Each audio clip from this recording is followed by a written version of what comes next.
So I want to show you today this beautiful gooseneck kettle, which in addition to being just aesthetically gorgeous to look at is actually really functional. Let me show you. So you pull off the lid and inside we have a stainless steel interior.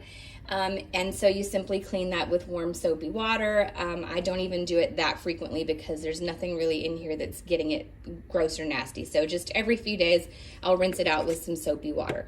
Then you have your steam vent right here, so just be careful of that. That is where the steam will be released when it is heating up. You have a fairly long cord, which I appreciate. I don't need all the length, so I have it bound up. But if I was to have this out, say, on a table instead of a countertop, then it's nice to know that this cord would reach an outlet that might be below it. Also, if you're going to put it somewhere else on your countertop, not just right in front of the outlet, you do have a lot of length to play with there. The handle itself is beautiful, wooden, and has this no-slip grip right here, which I appreciate. A lot of times in the kitchen I have wet hands, so this means I'm not going to drop that kettle. And then you have the control panel down here. So it just sits on this base, right? And when it's connected to this right here, that's where the heat comes from. So we just pop it right on there. We turn on the button here. We can set the temperature. It goes up to 212 degrees, which is boiling. If I long press, it skips a little faster. If I go on the other side, it takes the temperature down. Short pressing is 1 degree at a time, and then again, long pressing, it will hold, okay, and skip more numbers.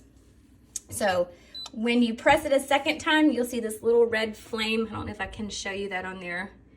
It's really hard to see on here, but a little red flame will pop on.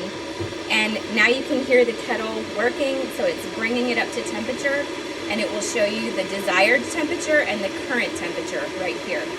I also love this feature right here. I press hold, this indicator will come on, and that means that it's going to hold it at a constant temperature once I get up to the desired temperature, which is really awesome. It is one of the features I had on my old electric kettle that a lot of electric kettles do not have, but not having it is kind of a deal breaker for me because a lot of times I want to make more than 1 cup of whatever it is I'm making, and so I want to have enough water to last for me and a friend, or several different cups, and I just want it to stay at a steady temperature, okay?